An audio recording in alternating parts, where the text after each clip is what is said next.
Je remercie les organisateurs qui m'ont invité à cet excellent congrès et je vous ai écouté hier. Je vous ai écouté parce que vous avez raconté vos soucis, vos problèmes et vous avez montré également que vous êtes reconnu de manière très concrète au niveau européen. Donc, quand on parle d'outils de communication, c'est ce que je vais faire, et je vais centrer mon propos sur la télémédecine. Il est impossible d'en rester à des conférences téléphoniques alors qu'on a une dimension européenne. Il va falloir passer à l'action, et c'est sur les facteurs clés d'intégration des technologies d'information et de communication et de télémédecine que j'interviens. Tout d'abord, l'état des lieux de la télémédecine en France. Mon regard est à la fois un regard d'un praticien qui est interniste, urgentiste, a travaillé dans la télémédecine depuis 2004, ça fait 14 ans. J'ai travaillé dans l'Île-de-France, à l'hôpital Pompidou, mais aussi en Picardie, mais aussi en Bretagne. Donc j'ai acquis un regard à travers ce qui se passe dans différentes régions, chaque région étant bien évidemment, dans notre système actuel, construite en îlots, en silos. Et les silos que l'on a entre les spécialités et la médecine de ville, naturellement, ils se sont reproduits dans les systèmes d'information. Silos entre établissements hospitaliers, et silos par rapport à la médecine générale. Donc comment faire pour dépasser tout cela? C'est un point quand même très important. Je ferai un focus sur les usages métiers, parce qu'effectivement, à travers Télégéria et Télépad, que je vais vous présenter brièvement, je vais parler de procédures, je vais parler de comment faire. C'est mythique la télémédecine, tout le monde en fait, plus ou moins. Là, comment faire pour qu'un patient isolé, car effectivement, quand il y a peu de patients atteints d'une maladie rare donnée, ils sont isolés chacun dans leur ville en France, dans leur territoire, dans leur région. Comment faire pour qu'on puisse, je dirais, faire des progrès et les soigner d'une manière concrète? Dans les facteurs d'intégration, il faut penser aux soins, et là la télémédecine est au premier rang, mais il faut penser également à la recherche et à la formation, qui sont des éléments clés pour faire avancer la qualité des soins. Alors, en vous écoutant hier, je me suis dit, mais la première des étapes, c'est quand même d'avoir de la visioconférence. Ben oui, c'est un outil dont la configuration technologique est actuellement bien connue. Développer des RCP, réunions de concertation pluridisciplinaire entre centres de référence, centres de compétences et médecins traitants est un objectif en soi. Ça va permettre effectivement des transferts de savoir, ça va permettre d'engranger une meilleure confiance, et de la même manière, l'usage de la visio pour le lien entre les centres pour la recherche est un élément clé. Et bien évidemment, dans tout ça, le médecin traitant ne doit pas être out. De la même manière que la formation qui peut s'organiser, qui doit s'organiser entre les partenaires, soit à partir du centre de référence, soit à partir du centre de compétences, doit pouvoir utiliser la visio. Ça évite des déplacements et c'est plus efficient. Quelle configuration technologique? Avant de faire de la télémédecine depuis 2004, j'ai fait beaucoup de visioconférences. Et je me suis rendu compte, effectivement, au jour d'aujourd'hui, on voit très bien que les progrès technologiques ont été considérables. Aujourd'hui, alors on s'aperçoit qu'il y a effectivement différents types de stations de visioconférence. Alors, la station classique utilise un codec, c'est-à-dire un ordinateur, qui comprime le son et l'image. Quand on a un codec à Pompidou et un codec à Vaugirard, tout à côté, eh bien, on a une partie du réseau, puisqu'il faut aussi un réseau. Et si on n'a pas un réseau à la hauteur, ça ne fonctionne pas. Donc, dans les conditions et les facteurs clés, il y a quel type d'outils utilise-t-on pour émettre et pour recevoir? Un codec. Quel est le réseau? Est-ce qu'il est à la hauteur? Je me suis rendu compte dès 2009 que quand on voulait organiser une visioconférence entre l'hôpital Pompidou et un hôpital qui se trouve dans l'est de la France, eh bien, on n'a pas pu le faire. Pourquoi? Parce que quand on a mis en route la visioconférence, ça a planté le réseau du hôpital. Donc il faut savoir, tout simplement, mettons les choses à la hauteur. Vous êtes référencé, reconnu, identifié au niveau européen, on n'a pas le droit de bricoler, quoi. Il faut mettre les choses à la hauteur, il faut être raisonnable. Et puis, c'est pas seulement un bricolage. Comment voulez-vous faire pour qu'on communique en visioconférence entre 387 centres de référence, 1800 centres de compétences, 26 filières? Il va falloir faire un plan. Je ne vois pas d'autre solution. Bien sûr qu'il faut peut-être piloter une première expérience dans une filière, et on va y revenir, pour trouver quelle configuration technologique mettre en place. Il faut qu'on ait la confiance des départements informatiques. Ce que j'ai fait à l'hôpital Pompidou, j'avais la confiance du département informatique de l'hôpital Pompidou, ce qui fait que j'étais administrateur de mon poste, c'est-à-dire que je pouvais y mettre une webcam, ça veut dire que je pouvais y mettre un système audio. Maintenant, si je ne peux pas mettre de webcam et de système audio sur mon ordinateur, je ne pourrais pas utiliser les systèmes de visioconférence sur PC, parce qu'effectivement, aujourd'hui, on n'a pas besoin nécessairement de faire une station de visioconférence de codec. On peut le faire aussi sur PC à travers des systèmes de visioconférence sur le web. Donc, tout ça, ce sont les outils modernes. Ils sont maintenant au point. Il n'y a pas de doute. Les freins sont au niveau des freins historiques de fonctionnement des départements informatiques et il faut réussir à débloquer tout cela très concrètement. Sur la télémédecine, les textes réglementaires, alors on est champion des textes en France. Maintenant, il faut qu'on soit les champions de l'organisation pratique. C'est ça qui est l'objet. Champion des textes, effectivement, la loi HPST reconnaît la télémédecine comme de la médecine à distance. Ça signifie en clair qu'après, toutes les circulaires qui sont sorties montrent que les règles médico-légales sont du même ordre que pour la médecine. C'est un point très important. Ensuite, le décret de télémédecine, qui a été un progrès important, a identifié 5 actes de télémédecine. J'étais pionnier dès 2004, donc j'ai fait de la médecine de manière illégale avant. Maintenant, est-ce que le décret de télémédecine est-il parfaitement au clair aujourd'hui? Probablement non, il faudrait le réviser, mais est-ce qu'il faut s'engager dans des mois, si ce n'est un an ou deux, pour modifier un décret? La circulaire de la DGOS a identifié 5 priorités nationales. Je vais y revenir tout à l'heure. Mais c'est un point important, parce que ces priorités nationales, elles s'appliquent ensuite, elles se déclinent dans les régions, avec les programmes régionaux de télémédecine, avec la construction de plateformes régionales, qui sont naturellement en silo, comme on l'a déjà dit tout à l'heure. Un des points clés du déploiement de la télémédecine, et je ne suis pas ni optimiste ni pessimiste, c'est le financement, la tarification des actes. Pendant des années, nous avons été confrontés à ce serpent de mer. En 2011, il y a eu une loi de financement qui a prévu, mais l'assurance maladie n'a pas mis de budget pour financer ces actes. Donc l'action pratique n'est pas venue dans la réalité. Ensuite, il y a eu des décrets sur un certain nombre d'actes.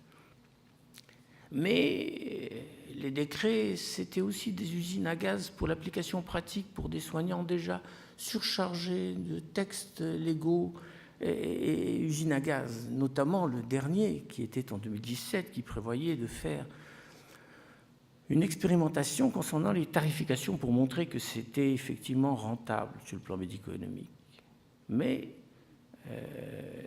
le projet, le programme tel qu'il était conçu est une véritable usine à gaz. Ça veut dire que même l'HAS, et en l'occurrence à l'époque Mme Agnès Buzyn, nous a dit dans une conférence de la Société française de télémédecine qu'elle serait incapable de donner l'évaluation médico-économique à travers les travaux mis en place en partenariat avec l'autorité, avec l'assurance maladie. On espère, parce que la tendance actuelle, à travers la loi de financement de la sécurité sociale 2018, c'est de passer à une tarification dans le droit commun. Donc là, je suis convaincu que là, il y a un espace nouveau qui va s'engager. Et pour mettre en place cette tarification expérimentale, il faudra effectivement discuter, je pense, les modalités conventionnelles avec l'assurance maladie. Mais c'est un progrès important, il y a un alignement des planètes, comme on dit, donc on devrait aller dans le bon sens. Mais c'est un élément important, et derrière, l'évaluation qu'on en fera sera quelque chose d'important. Alors, je passerai sur les différents rapports et circulaires. Comme je vous ai dit, on est champion des textes. Je passerai aussi sur les objets connectés, sur les dispositifs médicaux. parce que là, il faudrait un quart d'heure pour parler de tout cela. Mais ils font irruption dans les débats. Et ça, c'est un élément clé. Je ne traiterai pas de ce sujet. 5 actes. La téléconsultation, le malade est présent. De part et d'autre, à côté du patient, il y a effectivement un soignant. Une infirmière, par exemple. Moi, j'ai travaillé avec une aide-soignante. Les familles ont parfois été présentes, et il faut les accepter, et c'est tout à fait important. La téléexpertise, c'est une réunion de dossier.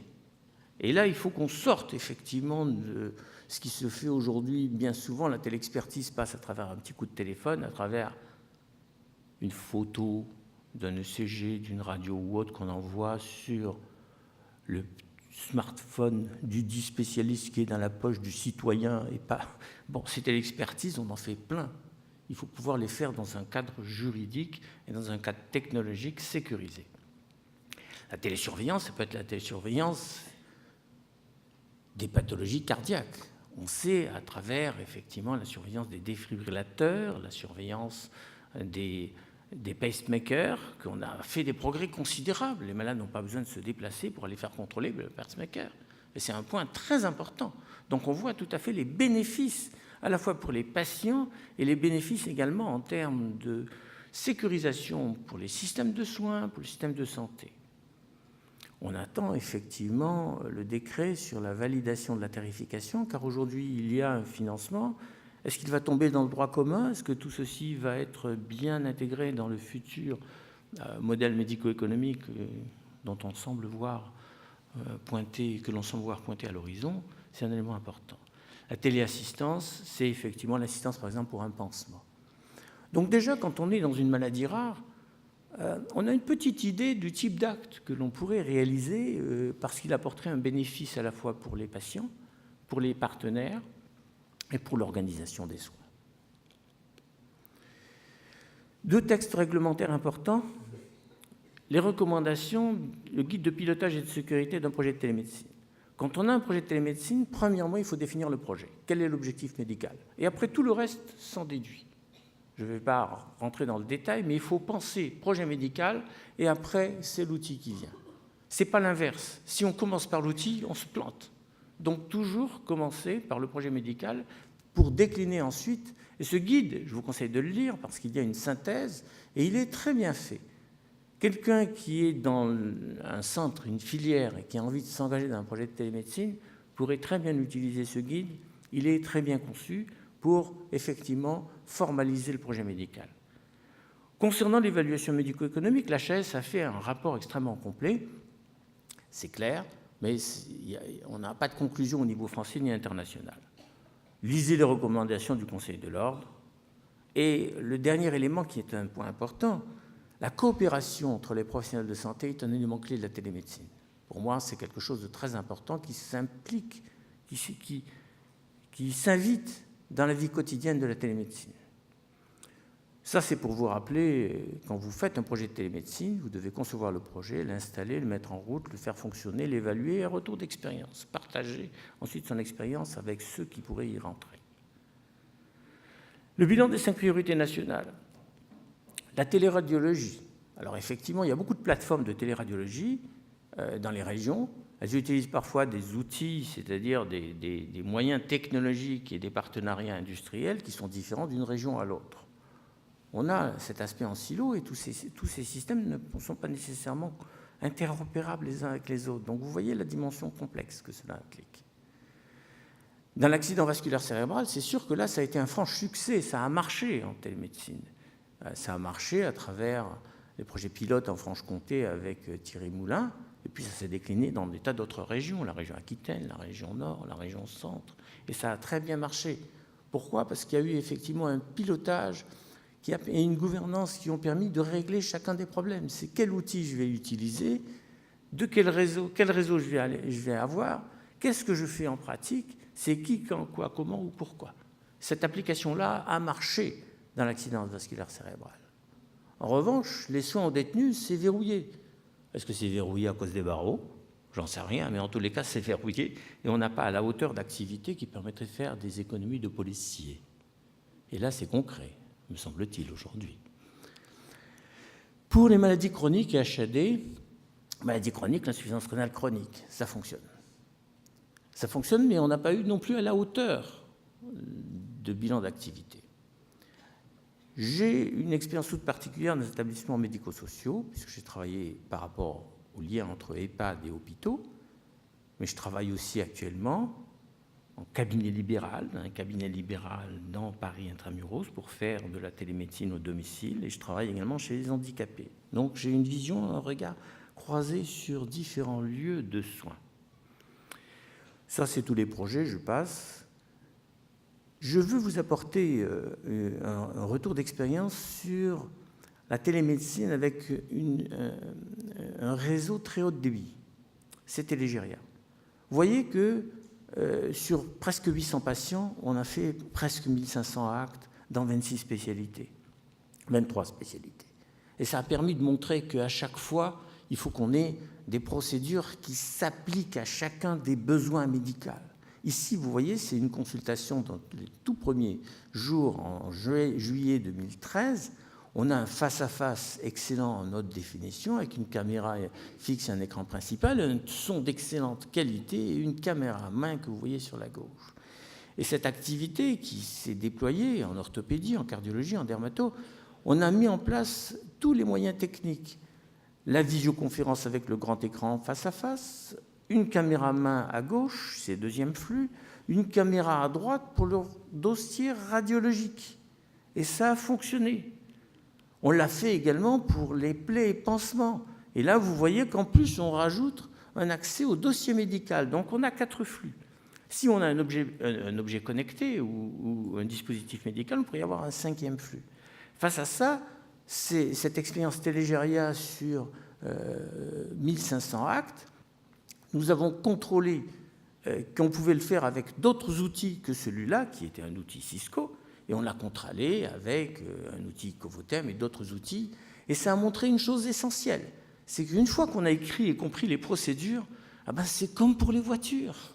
On peut conduire une Clio ou on peut conduire une Peugeot. Ça, c'est pas compliqué. C'est la procédure métier qui va guider la manière dont on fait de la télémédecine.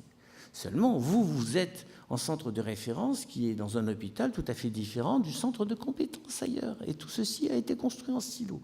Donc il va bien falloir utiliser des outils communs et il va falloir acquérir la confiance des départements informatiques pour pouvoir le faire. On peut faire même de l'échographie cardiaque et vasculaire à distance en temps réel. Donc vous voyez qu'il n'y a pas de limite. Simplement, si j'ai un besoin médical, il faut que je puisse mettre en route la technologie adaptée pour pouvoir répondre à ce besoin. Et ça, c'est un élément clé. Ça veut dire aussi que dans un projet de télémédecine, moi j'ai demandé à avoir une assistante de télémédecine. Pourquoi ? Parce qu'elle va maîtriser la technologie au niveau du centre émetteur près du patient, elle va être dans le relationnel auprès du patient, dans la médiation pour le spécialiste, et elle va participer à l'organisation. Il y a des nouveaux métiers, il faut savoir les reconnaître, les identifier et les mettre en place. Et dans ce contexte-là, la confiance est un élément clé. Confiance avec l'assistante de télémédecine, confiance entre le spécialiste, le demandeur et le requis, confiance entre le centre de référence et le centre de compétences. Tout ceci se construit au fil du temps quand on a des outils qui sont simples, faciles à mettre en route. Presse-bouton, j'appuie sur le bouton, ça marche. S'il faut que j'appelle le département informatique pour pouvoir me mettre en route, ça ne marche pas. Et une salle de télémédecine, ce n'est pas tout à fait la même chose qu'une salle de visioconférence avec 10 acteurs pour faire une visioconférence dans le cadre d'une RCP. Donc il faut que tout ceci soit parfaitement au clair. C'est possible. Et ici, c'est même possible d'aller effectivement vers le domicile. Télépad, ça veut dire que pendant 3 ans, j'ai travaillé en zone désertifiée. Et là, vous voyez un spécialiste d'un côté, il y a une aide-soignante, une infirmière, à côté de la patiente. Et la confiance est un élément clé. Et ici, j'ai une station de visioconférence qui se connecte avec un PC. Donc on peut utiliser un ordinateur portable, un client léger. Oui. Vous voyez ici, je peux même aller au domicile, c'est un élément très important. Donc, toutes les technologies sont là, les procédures métiers doivent être reconnues et on doit pouvoir avancer. Juste un petit focus sur le modèle économique. Il y a une thèse faite par Camille Jean, accessible sur Internet, de l'École centrale de Paris, qui a montré qu'à l'horizon 2025, la téléconsultation et la téléexpertise seront sûrement le bon modèle économique pour pouvoir aller plus loin. En matière de coûts, ça coûtera moins cher que les autres. Ma conclusion est là. Comment intégrer la télémédecine et les technologies d'information et de communication dans l'organisation des maladies rares? Premier point, cibler une filière et définir le projet médical TIC et télémédecine. Développer l'usage de la visioconférence entre centres de référence et centres de compétences. Systématiser les réunions de concertation pluridisciplinaires. Organiser des formations à distance. Et pour faire de la télémédecine, il faut définir un projet médical centré sur les besoins dans la filière. Si on a modélisé tout sur une filière, on doit pouvoir se servir des résultats et de l'expérience acquise pour avoir une généralisation. Et je suis convaincu qu'un véritable plan de diffusion des TIC et de la télémédecine est indispensable pour maintenir votre crédibilité au niveau européen et ne plus faire de conférences téléphoniques avec Amsterdam ou Vienne. Je vous remercie de votre attention.